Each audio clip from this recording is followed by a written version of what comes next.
Kecuali kalau pada Wahabi sampai keras, kalian sendiri juga keras, monggo.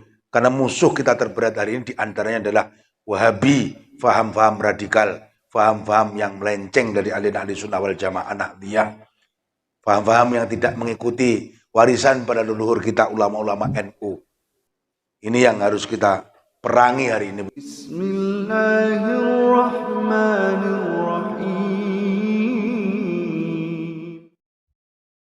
Assalamualaikum warahmatullahi wabarakatuh. Alhamdulillah.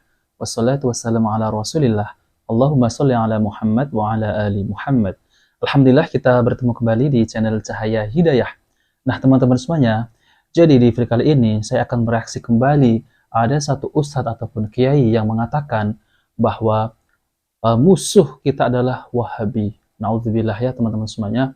Apakah Wahabi ini adalah musuh kaum muslimin? Dan apakah ustadz tersebut itu, apakah dia tahu apa itu Wahabi?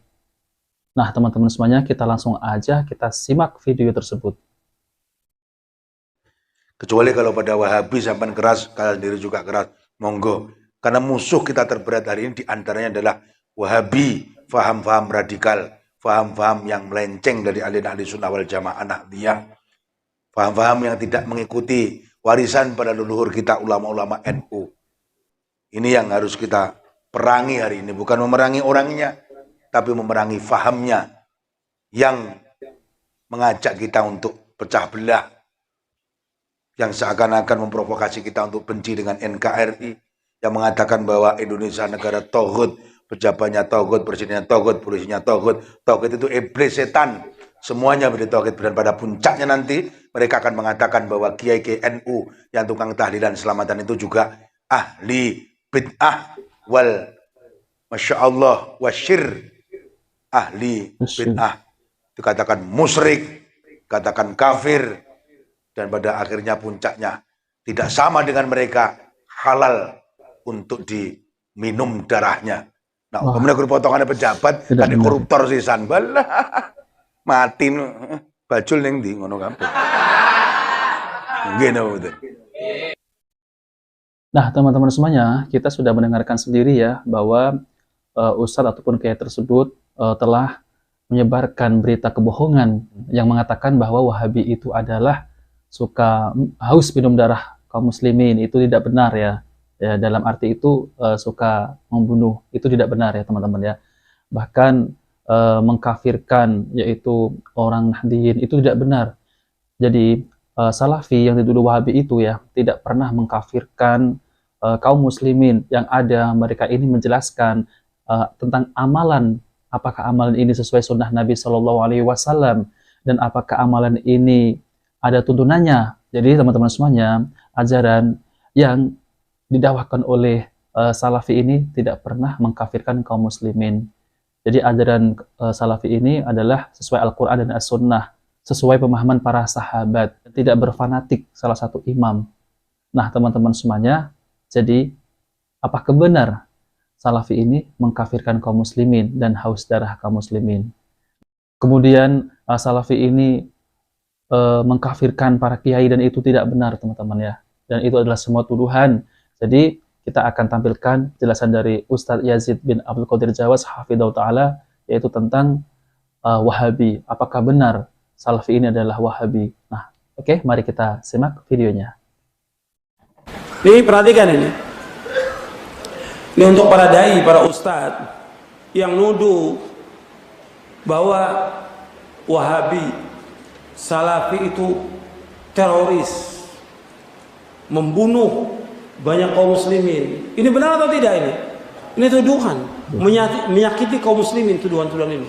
Allah akan tuntut di hari kiamat nanti perbuatan ini. Nah, segampangnya itu. Banyak kiai-kiai, dai-dai, beda pendapat nggak ada masalah. Oh, imamnya juga berbeda pendapat. Tapi diskusi dengan ilmu. Jangan katakan Wahabi sesat, Wahabi teroris, Wahabi ini haus darah. Diskusi ayo, kita diskusi. Antum kiai siapa? Ustadz siapa? Antum Gus siapa? Ayo diskusi. Tapi jangan nuduh, jangan nuduh. Haram hukum dalam Islam menuduh itu. Mengatakan sesat, mengatakan haus darah, membunuh kaum muslimin. Dari mana antum tahu? Dari mana? Nggak baik baca. Cuma kata orang. Dan semua riwayatnya bohong. Semua riwayat bohong. Dan ini kan yang pertama kali membuat seperti ini siapa? Pertama kali orang-orang Syiah. Yang pertama kali orang kafir. Kemudian tuduh lagi yang lain. Ya tentang mereka menuduh Wahabi. Kalau ditanya Wahabi siapa itu Wahabi? Muhammad bin Wahab. Kamu tahu Muhammad bin Wahab dakwahnya dakwah tauhid, mengajak orang kepada kemurnian Islam, mengajak kepada Quran wa sunnah ala fahmi salaf, membersihkan umat supaya mereka memurnikan tauhid kepada Allah, menjauhkan syirik. Beliau ini seorang mujaddid, reformer abad ke-12. Dan juga kalau disebutkan pada Wahabi kepada dia nggak cocok, karena Wahab itu bapaknya Muhammad bin Abdul Wahab. Muslim Muhammadi bukan Wahabi. Cuma karena dulu ada firqah yang sesat, dulu pada abad kedua Hijriah ada firqah yang sesat yang bernama Abdul Wahab bin Abdurrahman bin Rustum. Dari mana? Dari Persia. Dari Persia. Dia tinggal di mana? Di Maroko. Di Maroko dan daerahnya semuanya, Aljazair dan lainnya. Dia berkuasa, warisan dari bapaknya. Dia mempunyai aliran sesat, Khawarij, Ibadiyah, membunuh kaum muslimin. Dan dia menalkan dari kaum muslimin, mengkafirkan orang-orang Islam yang berbuat dosa besar. Ini namanya Abdul Wahab bin Abdurrahman bin Rustum. Ini sesat. Dan udah nggak ada lagi ajarannya. Sering para ulama menyebut tentang kesatannya dia. Nah, dia ketika abad ke-12 datang Syekh Muhammad mendakwakan dakwah tauhid. Nah, difitnah. Oh, ini sama, mau disematkan apa ini? Muhammad bin Abdul Wahab. Ini mendakwakan dakwah tauhid, menghancurkan kubur-kubur yang tinggi yang dibangun, melarang orang berbuat syirik, melarang orang berbuat bidah. Ini apa? Musuh nih. Sehingga para penjajah, orang-orang kafir dari Inggris, Perancis dan yang para penjajah itu apa yang pas disematkan? Wahabi. Dan gampang. Supaya orang lari dari dakwah ini. Jadi yang pertama kali setan membisikkan kepada orang-orang kafir. Orang kafir membisikkan lagi kepada siapa? Kepada tokoh-tokoh ahlul bidah ini yang menyesatkan.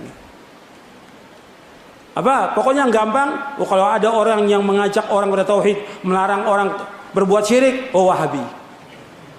Mengajak orang kepada sunnah, melarang bidah, oh ini Wahabi. Ini tuduhan. Dan gak boleh seperti ini dalam Islam. Ini menyakiti hati kaum mukminin. Apalagi menuduh Syekh Muhammad Wahab, seorang mujaddid, orang soleh. Orang soleh. Antum bisa lihat dia orang baik, dipuji oleh para ulama seluruh dunia. Dan juga bagaimana? Dia dari buku-bukunya antum bisa tahu bagaimana kehidupannya dia. Bagaimana ilmunya, bagaimana dakwahnya. Jadi ini menyakiti yang seperti ini. Mestinya orang Islam nggak seperti itu. Kita lihat mereka nggak mampu untuk diskusi, nggak mampu untuk adu hujah. Yang ada apa? Celaan. Sama seperti orang-orang kafir dulu. Orang kafir ketika Nabi mendakwakan dakwah tauhid nggak mampu untuk mengatakan jangan hati-hati kepada Nabi. Apa yang gampang? Orang gila, penyair, tukang sihir, supaya apa? Supaya orang jauh dari dakwahnya Nabi SAW. Sekarang yang gampang apa? Wahabi. Kalau ditanya Wahabi mah nggak paham dia, suruh jelaskan. Kayaknya apa sih Wahabi nggak tahu. Jadi ini tuduhan, dan tuduhan ini berat di dunia, berat di akhirat juga berat. Makanya di sini akan dituntut oleh Allah, dan ini kebohongan. Dia akan memikul apa? Kebohongan dan dosa yang nyata sampai hari kiamat. Nah, oke teman-teman semuanya, kita sudah mendengarkan penjelasan dari Ustadz Yazid bin Abdul Qadir Jawas Hafidhahullah Ta'ala, yaitu tentang tuduhan-tuduhan terhadap dakwah sunnah, yaitu disebut Wahabi. Jadi teman-teman ya, penjelasan oleh Ustadz Yazid ini adalah penjelasan yang mudah dipahami, karena semua tuduhan orang-orang yang tidak menyukai dakwah sunnah, maka mereka akan menuduh-nuduhkan dengan perkataan ataupun dengan ucapan Wahabi, haus darah, Wahabi suka mengkafirkan, terus kemudian Wahabi Wahabi suka memvonis orang masuk neraka, dan ini adalah semua tuduhan yang tidak benar. Jadi teman-teman semuanya ya, pada saat itu di Najd sebagai tempat kelahiran sang pengibar bendera Tauhid, Syekh Muhammad bin Abdul Wahhab, yang menonjol hal tersebut disebutkan oleh penulis sejarah dan penulis biografi Syekh Muhammad bin Abdul Wahhab, bahwa di masa itu terpengaruh keagamaan melemah dalam tubuh kaum muslimin, sehingga tersebarlah berbagai bentuk maksiat, khurafat, syirik, dan bid'ah, dan sebagainya. Karena ilmu agama mulai minim di kalangan kebanyakan kaum muslimin, sehingga praktek-praktek kesyirikan terjadi di sana-sini seperti meminta ke kuburan wali-wali, atau meminta ke batu-batu dan pepohonan dengan memberikan sesajian, atau mempercayai dukun, tukang tenung, dan beramal. Salah satu daerah Najd namanya Kampung Jubaliyah. Di situ terdapat kuburan sahabat Zaid bin Khattab, saudara Umar bin Khattab yang syahid dalam peperangan melawan Musailamah al-Kadzab. Manusia berbondong-bondong ke sana untuk meminta berkah, untuk meminta berbagai hajat. Begitu pula di kampung Uyainah terdapat pula sebagai pohon yang diagungkan. Para manusia juga mencari keberkahan ke situ, termasuk para kaum wanita yang belum juga mendapatkan pasangan hidup. Jadi mereka ini meminta kepada selain Allah Subhanahu wa taala. Adapun daerah Hijaz yaitu Makkah dan Madinah, sekalipun tersebarnya ilmu dikarenakan keberadaan dua kota suci yang selalu dikunjungi oleh para ulama dan penuntut ilmu. Di sini tersebar kebiasaan suka bersumpah dengan selain Allah, menembok serta membangun kubah-kubah di atas kuburan, serta berdoa di sana untuk mendapatkan kebaikan atau untuk menolak mara bahaya tersebut. Dilihat pembahasan ini dalam kitab Raudatul Afkar karangan Ibnul Qanim. Begitu pula halnya dengan negeri-negeri sekitar Hijaz, apalagi negeri yang jauh dari kota suci tersebut. Ditambah lagi kurangnya ulama, tentu akan lebih memperhatikan lagi dari apa yang terjadi di Jazirah Arab. Nah, teman-teman semuanya, jadi Syekh Muhammad bin Abdul Wahhab ini yaitu mendakwahkan tauhid. Jadi mentauhidkan Allah dan menjauhi untuk berbuat syirik. Inilah dakwah Syekh Muhammad bin Abdul Wahhab. Kemudian mengajak semua orang untuk kembali kepada Al-Quran dan As-Sunnah sesuai pemahaman para sahabat. Karena para sahabat ini dapat rekomendasi dari Nabi SAW. Dan peganglah sunnah ini dan gigitlah gigi geraham kalian. Jadi patokannya adalah Al-Quran dan Sunnah sesuai pemahaman para sahabat. Nah, teman-teman semuanya, jika video ini bermanfaat, jangan lupa like dan subscribe di channel Cahaya Hidayah.